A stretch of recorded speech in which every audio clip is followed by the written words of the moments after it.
A emancipação é um dever, o que o torna um bem necessário para a libertação de uma sociedade, no que implica em se afastar de qualquer totalitarismo.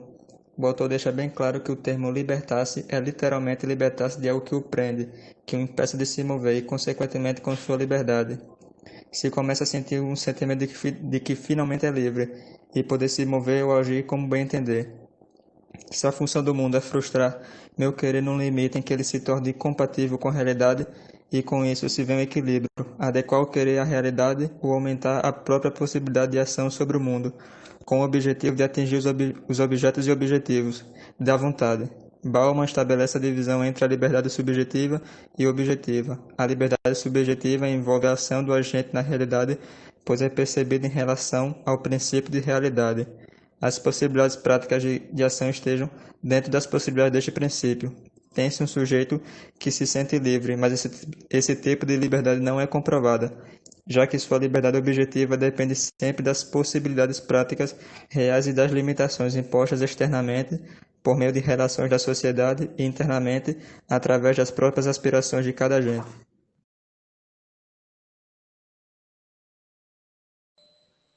A individualidade, para Bauman, é a capacidade da pessoa de responsabilizar-se e justificar-se perante as suas escolhas, sendo tais escolhas políticas, sociais, culturais, entre outras.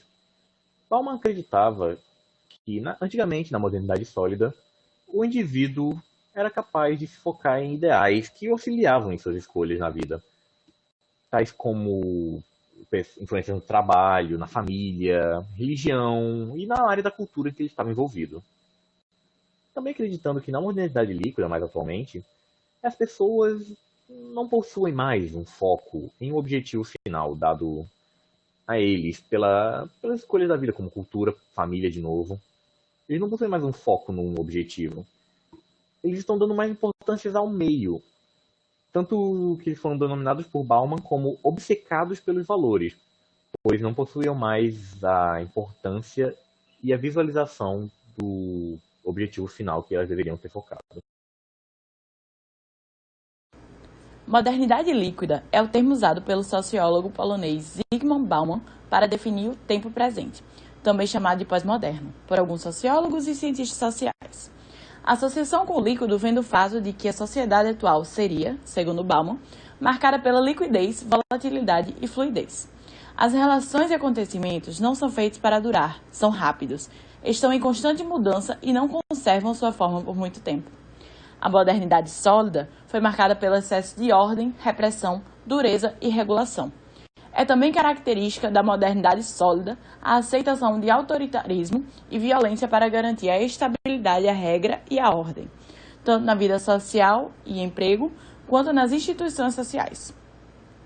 Bauman afirma que a modernidade sólida, as estruturas, as regras, as instituições sociais, o comportamento e as ações sociais são rígidas, inflexíveis e duras. O mundo, as pessoas e as instituições eram todos cheios de certeza e buscavam sempre a ordem e a dureza. Já na modernidade líquida, para Bauman, seria uma nova época de incertezas, sinais confusos, mudanças rápidas e imprevisíveis. Para Bauman, a sociedade da segunda metade do século XX em diante seria mais emancipada em relação às anteriores. A sociedade passou a ser mais livre, mais ligada aos seus próprios desejos e sonhos. Passou a encarar a vida e as ações de maneira mais leve, mais liberdade, com mais possibilidades de experimentações e menos amarras.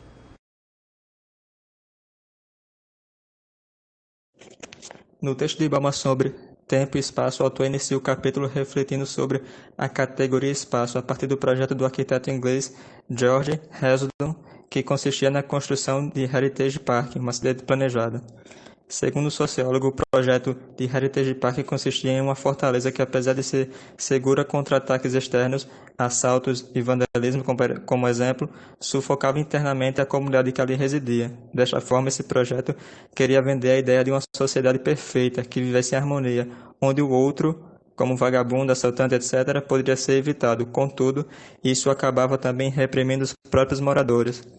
Com base no pensamento de Senner, Bauman pondera o que garante uma convivência com o mínimo de harmonia, é o que Senner chamou de civilidade. e que para isso possa acontecer faz necessário um ambiente civil promovido por espaços públicos, espaços estes que são cada vez menos civis. No decorrer do texto, Bauman exemplifica algumas categorias de espaço que são públicos, mas não civis. Como primeiro exemplo, ele cita a Praça La Défense, em Paris, que, de acordo com o mesmo, este espaço é resguardado e nada convidativo para os pedestres, sentar-se nos bancos e socializar-se. A segunda categoria ressaltada pelo sociólogo é a dos indivíduos enquanto consumidores que frequentam espaços como shoppings, cafés, etc., sendo o objetivo dos que frequentam esses espaços uma experiência individual de comprar e de não interagir entre si. A terceira categoria que Bauman destaca é a dos não-lugares, que o mesmo define como sendo as esperas no aeroporto, os transportes públicos e os quartos de hotéis, que são responsáveis por anular qualquer contato entre os indivíduos. Por fim, a última categoria que o autor salienta são os espaços vazios, que, segundo ele, existem dois tipos: os restos arquitetônicos, como bairros pobres, cortiços e moradias improvisadas, e os criados a partir da própria estrutura cognitiva das pessoas. Sendo assim, conforme Bauman, as quatro categorias são responsáveis por atuarem em uma frente única, o que anula qualquer tipo.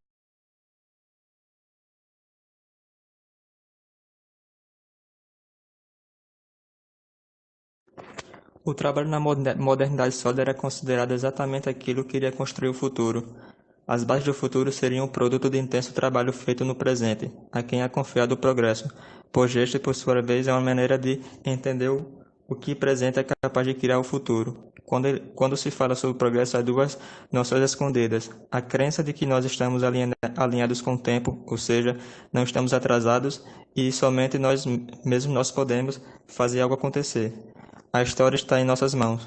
O trabalho, assim como compreendido, era a atividade em que se supunha que a humanidade como um todo estava envolvida por seu destino e natureza, e não por escolha, ao fazer história. Daí a ideia de que o trabalho é condição natural dos seres humanos, portanto, não trabalhar seria classificado como anormalidade, algo a ser evitado.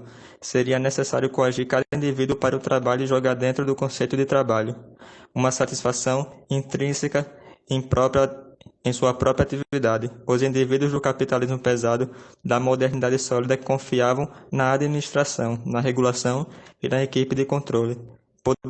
Poderiam, vez ou outra, se rebelar contra o administrador-chefe, mas não contra a própria necessidade de uma administração para levar adiante as decisões necessárias para a sociedade, da fábrica, da associação de bairro ou da própria família.